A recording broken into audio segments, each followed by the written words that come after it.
Ladies and gentlemen, welcome to the final video of the Lord of the Rings series, which is with this movie that needs no introduction whatsoever.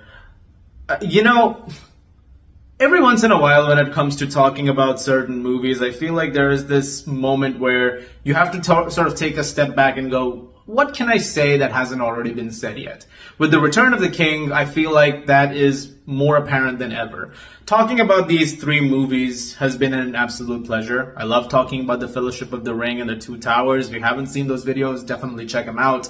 But going into The Return of the King, I felt like there was something truly special here because to me, this is a movie that is truly special in every single way. An astonishing feat of filmmaking, and it is currently tied with two other movies as the most Oscar-winning movie of all time with 11 awards, which was ridiculously insane. Even like when that happened, just the idea of a movie getting so much love. And I feel like that's just representative of everyone's reactions to The Lord of the Rings as a whole. Like, if you ask people, like, how it goes with all three movies, it's like, yeah, the first two, solid. Third one, all right, let's give it all the love. And it really does come down to that, because at the end of the day, this is the third act of a long story. And you have to make sure that everything that has happened so far with the characters makes narrative and, thematic sense for the finale. It all has to come together cohesively, otherwise you're going to lose the plot very quickly. But somehow, despite it all, like I said, the first two movies being the miracles that they are, coming into the third movie, somehow it's all at its peak. And it remains at this from the first moment till the last moment. I am going to talk about the extended edition because to me, that is the definitive version of this movie. There are certain scenes in here especially that I believe were not in the theatrical cut, and I was always surprised by that. For example, the death of Saruman. I don't even know how you remove that from the original cut because that's such a prominent scene of the movie. But anyway, it actually gives closure to that character. But I remember watching this movie for the first time, and very similar to what I said about The Two Towers, it was at a pivotal moment with school stuff, examinations, and I watched this over 2 days. I watched the first 2.5 hours or so in one sitting, and then the next day I watched disc 2, which was the rest of it, putting it up to about 4.5 hours. The extended edition's 4 hours and 23 minutes. Return of the King is one of my favorite movies of all time as well. I know I said that about the other two movies, but it stands even more true over here. This is a movie that I feel like just does every single thing correctly. Something that I feel like happened with the last two videos is I feel like I didn't get to talk about certain things, but that's also because I was saving it for this video. Like, for example, in The Two Towers, I wanted to say a few things about a character like Éowyn. I couldn't say it at that time because I didn't really, have the right context yet. Going into this, however, I can say a lot more about her. And I can say Miranda Otto is great. I can say that her big hero moment was incredible, where she finally defeats the Witch King of Angmar. I am no man.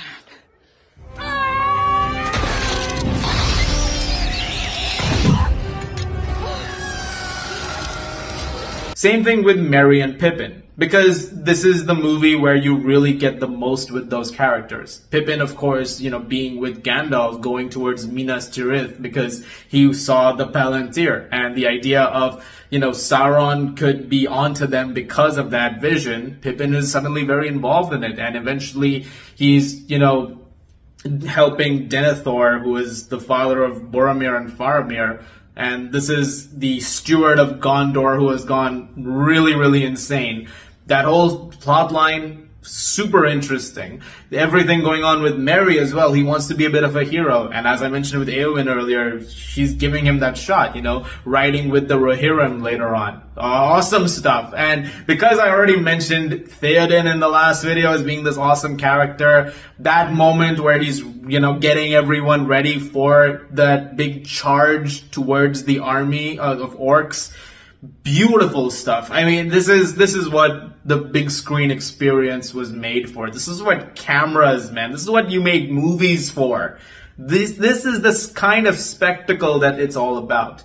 And then, of course, in the middle of all this, you have the story of Frodo and Sam as they're still heading towards Mordor.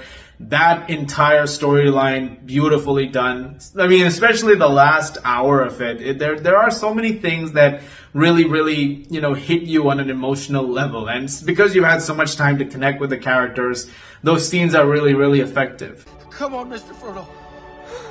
I can't carry it for you.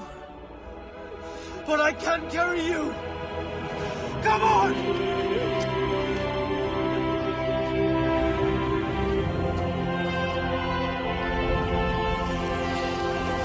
Everything going on with Aragorn and Gimli and Legolas once again. That trio, one of the greatest in film history. The army that they eventually bring in, the army of the undead, taking on the orcs.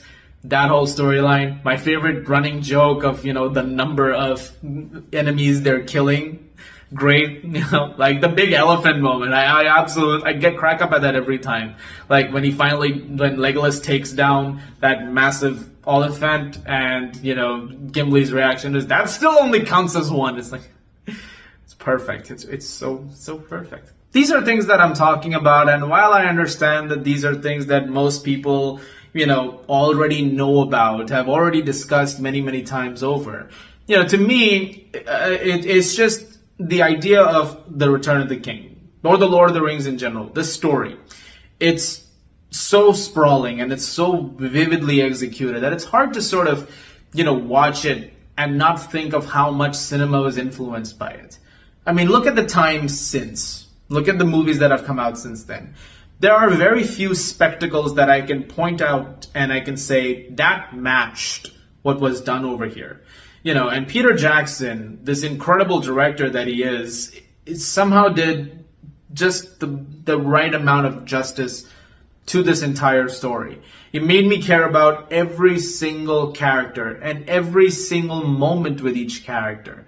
There was not a single thing that feels misplaced. Not a single moment that feels off. Not a single character motivation that doesn't make sense. Gollum, from the last movie, already has a distrust for Frodo and Sam, and as a revenge tactic, he wants to take them up away and eventually lead them to Shelob's lair. And that entire thing, completely understandable. It's like, oh yeah, I know why you're doing this. I don't agree with you, of course, not at all, but I think the fact that you're able to give basis to even those kinds of decisions is a testament to just how much love was given to each and every one of these installments.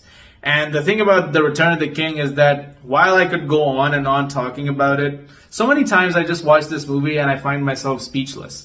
I just find myself sitting back and just, bearing witness to what an incredible cinematic achievement it is. It absolutely deserves the love that it's gotten over the years and the love that it continues to get. And of course, in every department it manages to hold up remarkably, from its beautiful visuals and the sweeping battle sequences. Really, eventually the whole movie turns into one big battle scene. I mean, the whole battle at Minas Tirith happens, and then it's like, all right, we got a bit of a pause over here, and now we're gonna go towards, the gates of Mordor, and we're gonna have the big final battle. And that entire final battle, so well done. I love how they cut back and forth between Frodo and Sam in Mount Doom, and then eventually to the battle taking place. The eagles are coming, Gollum trying to get the ring back one last time, chomping Frodo's finger off to get it, and eventually that big climactic moment where the two are fighting and Aragorn's about to get killed. It's all, again, movie making, cinema, movies. This is what it's all about. This is why we go and see these movies, and it's out in theaters again.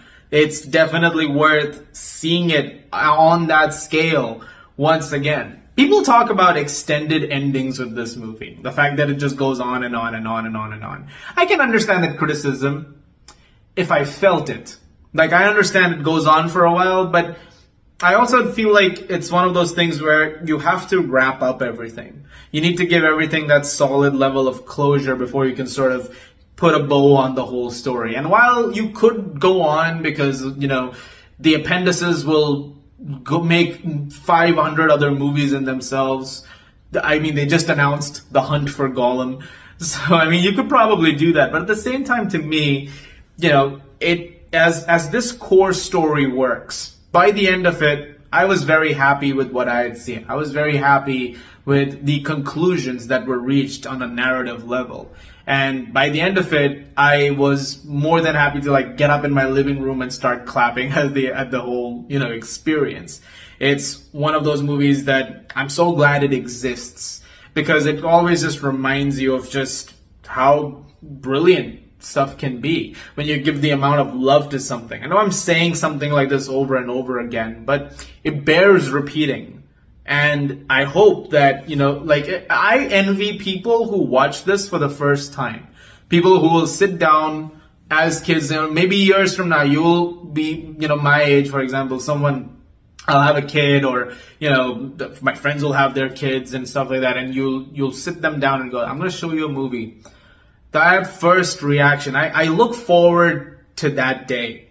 Like my parents before me, raising me on the Lord of the Rings. I hope to be that to my kids someday. Where we sit them down and we make them watch these 3 movies and just really get to, bask in it. And hopefully they enjoy the movie. If they don't, they're no kids of mine. But